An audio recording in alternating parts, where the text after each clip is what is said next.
جزاكم الله خير. وعليكم السلام ورحمة الله وبركاته. آمين وإياك. نعم ጥያቄ ቅድም ባስተማሩን ነገር ላይ ነው፣ ስለ ብድር ብር ነው።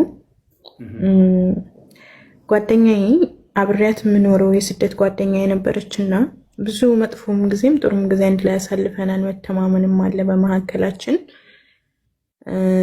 ትንሽ ሀገሯ ከኛ ራቅም ቢልም እኔ ስለሷ ስለ ፋሚሊዋ ያለኝ ነገር ምንም ነገር ባይኖረኝም እሷን ግን በጣም በጣም ነበር ማምናት እና እዚህ ዱባይ ላይ ቤት ተከራይታ ትኖር ነበርና እንዳጋጣሚ ያ ቤት ፖሊስ መጥቶ አሸገባት።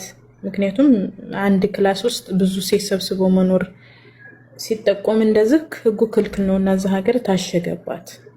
ከዛ ከነ ልብሳችን ሲታሸግብን አጋጣሚ ሌላ ቤት ለመያዝ ብር የላትም ነበርና እንደዚህ ችግር ላይ ወድቄያለሁ እቃችሁ እንዲወጣ ብድር ጠይቀችኝ። ሰጠኋት። 11,000 ድርሃም ሰጠኋት። ሌላ ቤት ያዘች። ወረቀቷም እንዳጋጣሚ እንትን ብሎባት ነበር፣ አስተካከለች። ከዛም በኋላ ቤት ውስጥ ያለነው እንዳለ ስራ ነው የምንሰራው። በወር አንድ ቀን እንደዛ ነበር የምንወጣውና ንግግር በመካከላችን የለም። ቤት አብረን የምንኖረው የአንድ አካባቢ ሰዎችን ብንኖርም እንደዚህ አናወራም። ከብዙዎቻችን ወስዳለች ብርና ግን እኛስ በሳችን አንተዋወቅም፣ እንደዛ ከብዙ ሰው እንደወሰደች። ከዛ በሆነ አጋጣሚ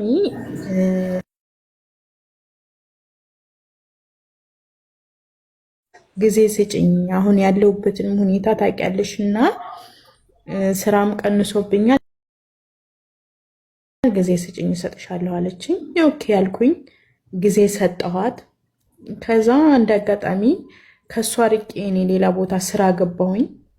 ከሷ ስርቅ ብዙም መገናኘት ቀረን። የምረፍት መውጣቱን ተውኩት። ሻንጣዬ እሷ ጋር ቢሆንም እዛው ጠቅልሌ መስራት ጀመርኩኝ። ግን የቤት ኪራይ እልክ ነበር በየወሩ 200 ድርሃም። ከዛ ስደውልባት ስልኬኔ ማለፍ እንደዚህ ዝም የማለት ደረጃ ደረሰች። ከዛ በቃ ዝም ስትል ሪከርድም ታረግ፣ ስደውልም እንዲሁ ስታልፈኝም ስትመልሰኝም እንዲሁ ደግሞ መልሶ አመት አስቆጠረ። ከዛ በአመት እንደዚህ አንድ ቀን ሀቢባ ቤት ገብተው እዛ ቤት ፋሚሊ የምንኖረው ልጆች አብራን የአንድ ሀገር የሆነችው ልጅ እንደዚህ ብር ወስዳብኛለች ስጪ ስላት እምቢ አለችኝ ብላ አንዷ አወራች። ለጠቀችና ደግሞ እንደዚቹ ሌላው ጓደኛዬ አንዱ አወራች። ከዛ እንዴ ይሄ ነገር እንዴት ነው? ቤት ያለውን ሰው ሁላ ብር ነው እንዴ የወሰድሽው? እኔ እኮ የማውቀው ጓደኛሽ እኔ እንደነበርኩኝ እና እኔ ችግርሽን እንደሸፈንኩኝ ነበር የምናወራው እና እንዴት እንደዚህ ታረጊያለሽ? ይሄን ሁላስ ብር የታደረሽው በምልባት ጊዜ ሰደበችኝ። ሙልጭ አርጋ ሰደበችኝ። ከዛ እነዛ ልጆች ጋር እንዳዲስ ማውራት ጀመርኩኝ። እንዴ ከመቼ ጀምሮ ነው እናንተ እንደዚህ የሰጣችኋት? ተኔም እኮ እንደዚህ ወስዳለች፣ እንዴት ነው ነገሩ አልገባኝም ምናምን ብዬ ስል አይ እሷማ እንደዚህ ሰውም ጋር ጠንቋይም ሱዳኔ ጠንቋይ ጋር ትሄዳለች፣ የብዙዎችን ብርን የወሰደችው አንቺ ስለራቅሽ ምንም ስለሷ የማታውቂው ነገር ሊኖርሽ ይችላል እንጂ እንደዚህ ብዙ ነገር ገፋናለች እና ግማሻችንም ክስ መስርተናል ሲሉኝ በጣም እንደነገርኩኝ እኔ። ምክንያቱም እኔ ትንሽ ብር አይደለም የሰጠኋት፣ የምሰራው ደሞዜ ትንሽ ነበር፣ ያጠራቀምኩትን ብር ነው የሰጠኋት። ቢያንስ የ1 ዓመት ደሞዝ ነው የሰጠኋት እና በጣም ስሜት የተጎዳ ተምሪው በላይ በቃ ይሆናል አይደለ? የሆነ ራሴን ወደ መጥላት ደረጃ ደረስኩኝ። ይህን ያህል ሰው ማመን መውደድ ይህን ያክል እንደዚህ ዋጋ ያስከፍላሉ የሚለው በጣም ስሜቴን ጎዳውና በሰዓቱ ለእናቴ ደውዬ እያለቀስኩ ነገርኳትና በቃ እንደዚህ ሆንኩኝ። የ1 ዓመት ሙሉ ደሞዝ ነው የወሰደችብኝና ምን ማድረግ እችላለሁ? ስራም ልሰራ አልቻልኩም፣ ምንም ልቋቋምም ተስፋም ሊኖረኝ አልቻልኩም ብዬ ስላት እናቴ በጣም አለቀሰችና በሰዓቱ እስኪ ያሲንን አስቀራለሁ አለች እናቴ። ያሲንን አስቀራች ቁርአን። ከዛ መልሳ ልጅቷ አናገረችኝ። ያንን እንደዛ ሲሆን 2 ዓመት ተኩል ሆኖታል። በቃ አናገረችኝና እንደዚህ አብረሽ እነዛ ሶሻል ሚዲያ ሀቢባ ቤት ያወጡ ሰዎች ጋር እንዳወራሽ እንዳማሽኝ እነዛ ጋር አብረሽ ተነሳጥረሽ ልትከሽኝም እንደሆነ ሰምቻለሁ አለችኝ። ስትለኝ እኔ እህቴ ልከስሽ ምንም እንትን የለኝም። በሰዓቱ ስልክ ላይ በእጇን የሰጠኋት ምንም በባንክም አላስገባሁላትም።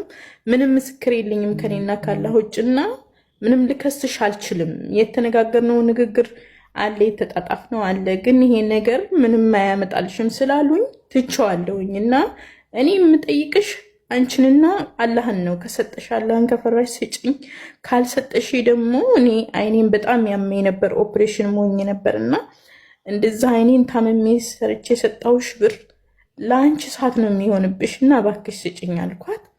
ከዛ እሺ እሰጥሻለሁኝ አመት ጠብቂኝ አለች። እሺ አልኩኝ። አመት ጠበቅኳት።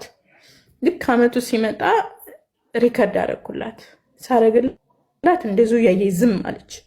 ከዛ በዘንድሮ አመት የሆነ እናቴ በፊት አልቅሼ ያወራኋት ተሰብሬ ያወራኋት ውስጧ ነበርና እንዴት አደረግሽ? ያንን ነገር እየረሳሽው ነው ወይ ነው አሁንም እየተበሳጨሽ ነው ስትለኝ፣ አይ እናቴ እኔ ለፍቼ ያገኘው ብርክ ስለሆነ ልረሳው አልችልም። መፍትሄ ካለሽ መፍትሄ ንገሪኝ። ውስጥ የተቀምጦ የሆነ ሰላሜን የነሳኝ ነገር ቢኖር ይሄ ነው ብዬ ስላት፣ አይ እንደዛ ካረገች አንቺ የሷን ሀቅ አልበላሽም። የሷን ሀቅ እስካልበላሽ ድረስ ሰው ጋር ሂጄ እንደዚህ እንድትሰጥሽ እሳላለሁ አለችኝ። ስትለኝ አይ አይሆንም፣ መጀመሪያ ኡስታዝ ልጠይቅና እንደዛ አይነቱ